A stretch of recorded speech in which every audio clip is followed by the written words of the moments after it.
Hotep à tous, bien-aimés frères et sœurs. Nous allons encore écouter les délires d'un général français. Ça dit que ces Français, ils nous cassent les couilles. Écoutez vous-même. Écoutez d'abord la question, la réponse, et vous allez voir comment il va changer, partir de l'Europe, l'OTAN, pour tomber sur l'Afrique. Plus dans l'entre-guerre que vous décrivez, puisque la guerre est revenue sur le continent européen, est-ce que vous pensez que la création d'une armée européenne serait une bonne réponse? D'abord, quand on parle d'armée européenne, il en existe une d'une certaine manière, ça s'appelle l'OTAN, c'est une alliance, voilà. Alors qui est de l'Atlantique Nord, bien sûr. Et poser la question d'une défense européenne ou d'une armée européenne, qui sont deux choses différentes, sans poser la question de l'OTAN, ça n'arrive à rien. La vraie question, c'est est-ce que l'Europe seule, pas contre les États-Unis, mais indépendante des États-Unis, est capable de prendre en charge son destin sur le plan militaire, de sa défense, de la promotion de ses intérêts et de ses valeurs. Alors, c'est une question qu'on va devoir peut-être se poser rapidement, si les Américains font des choix politiques qui conduisent à cela. Et je dirais même en dehors des personnalités qui sont élues aux États-Unis, je pense que le mouvement, la tendance lourde, c'est forcément que les États-Unis vont de plus en plus se détourner de l'Europe et réorienter leur Écoutez priorité maintenant. stratégique de l'autre côté du monde, du côté pacifique. Est-ce que j'y crois? Combien de temps ça peut prendre? Je n'en sais rien. Ce que j'observe, c'est qu'aujourd'hui, ce qui a été construit dans l'OTAN, c'est-à-dire des normes, des procédures communes, des façons de travailler ensemble communes, sert déjà à des Européens qui pourraient devoir travailler sans l'OTAN. La question en réalité, elle est essentiellement de la volonté politique des États membres de l'Union européenne. Cette entre-guerre dont on parle, qui a été le mien, et en particulier à la fin de ma carrière quand j'étais chez l'état-major des armées, nous avons travaillé à essayer de mettre en évidence ces intérêts communs européens. Ce qui est notre destin commun à nous Européens, c'est la Méditerranée et l'Afrique, où notre destin se joue. Et donc nous avons en permanence essayé, nous Français, d'entraîner les Européens dans cette prise de conscience de la nécessité d'agir collectivement en Afrique et en Méditerranée. Et je suis absolument désolé de voir l'échec de nos engagements au Sahel. Et je pense que de toute façon, nous aurons à nous reposer la question. Parce que nous ne pouvons pas imaginer avoir à nos portes un continent entier qui est en train de s'enfoncer dans la destruction des appareils de gouvernement et des États, s'enfonce dans une forme de chaos, de guerre civile dans beaucoup de pays et de plus en plus de pays, dans des difficultés qui sont liées aux évolutions climatiques, qui sont encore plus dramatiques sur des populations vulnérables comme les populations africaines.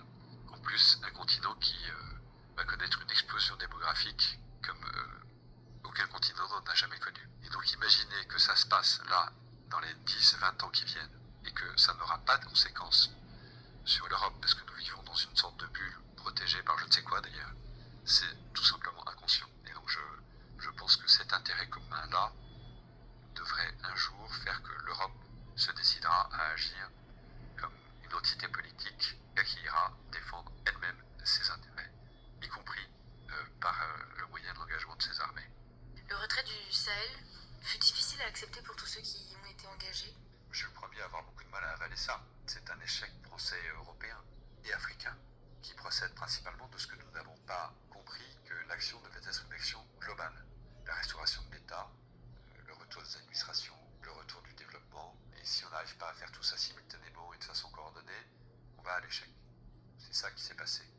Ce que j'ai du mal à avaler, c'est quand on me dit que c'est l'échec d'une opération militaire. En réalité, c'est que c'est pas l'échec d'une opération militaire. L'opération militaire était une dimension.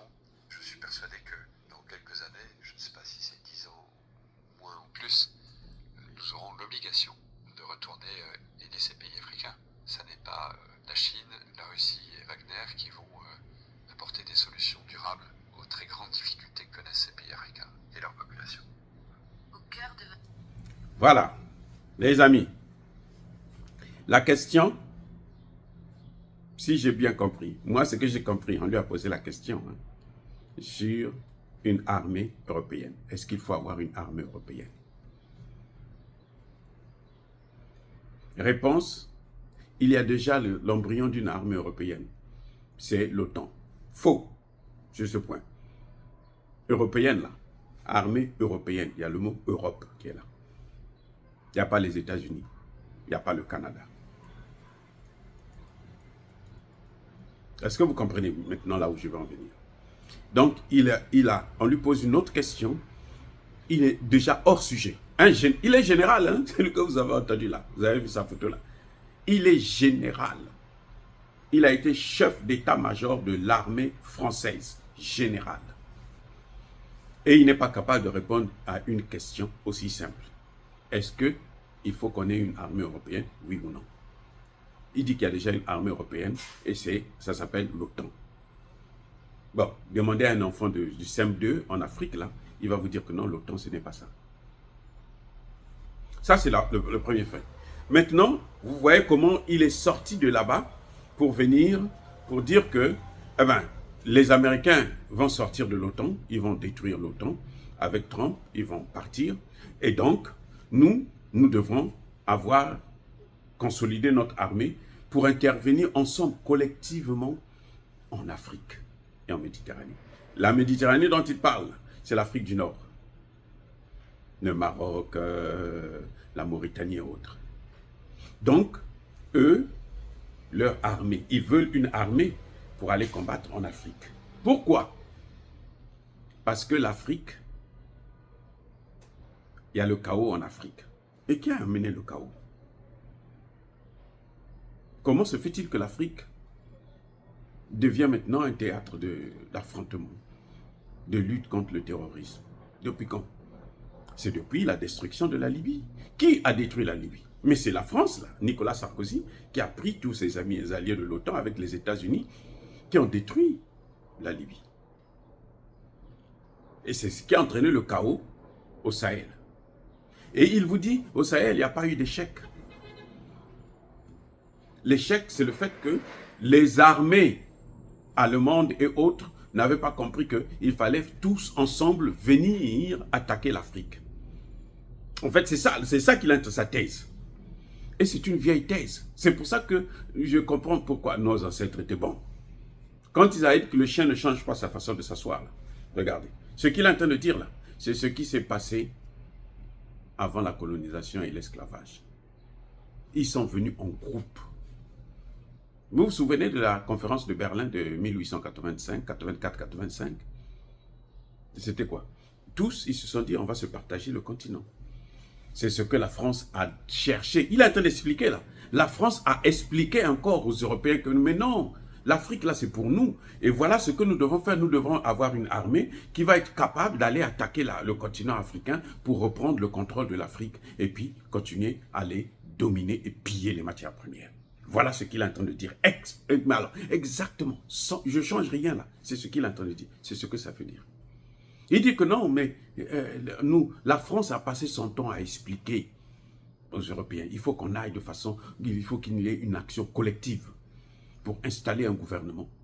Installer un gouvernement, vous savez c'est quoi? C'est ce que vous appelez la démocratie là. Ce que vous voyez, quand vous voyez les hommes politiques maliens, burkinabés, nigériens, demander d'aller aux élections, c'est parce que ce sont ces gens-là qui leur demandent de faire ça parce que c'est eux qu'ils veulent installer. Ils sont en train de se dire que non, cette fois-ci là, nous on va partir avec eux là, ils demandent la démocratie et puis nous on intervient. Vous avez vu Tshisekedi? Emmanuel Macron a dit, le premier mandat de Tshisekedi, c'est Fayulu qui avait gagné. Eux, ils ont dit non, non, non, non, c'est pas lui qui est bon. Ils ont placé quelqu'un d'autre. Tshisekedi vient d'avoir le deuxième mandat, c'est parce qu'il est en train de faire le clown. Le jour qu'il va s'asseoir pour dire que non, mais ce deuxième mandat, c'est le mandat des Congolais, je veux travailler pour les Congolais, vous allez voir que la crise dans l'Est, là, va s'arrêter. Maintenant, il y a une autre chose, une autre énormité qu'il raconte. Il dit, l'avenir de l'Europe, c'est en Afrique. Attendez, mais l'avenir de l'Afrique, c'est où? C'est quoi ça? Depuis quand votre avenir à vous, là, c'est dans le foyer de l'autre? Vous avez votre femme, vos enfants et tout. Vous pensez que vous ne pouvez vivre que si vous avez le contrôle du foyer du voisin. Comment vous expliquez ça? Ça, c'est encore l'esclavage qu'ils veulent nous amener. J'espère que les dirigeants africains vont comprendre ce genre de message. Ce général est en train de dire ouvertement. Ce qu'il est en train de dire là, c'est la politique, ce que les hommes politiques, eux, ne peuvent pas dire. Et lui, il vient, il vous raconte ça. Mais c'est la même chose que les hommes politiques pensent. Que l'avenir. Mais il y a eu un rapport du Sénat français. Il y a eu un rapport du Sénat français qui dit que l'avenir de la France, c'est l'Afrique. Et l'avenir de l'Afrique, c'est où? Non, l'avenir de la France, c'est en France. L'avenir de l'Afrique, c'est en Afrique.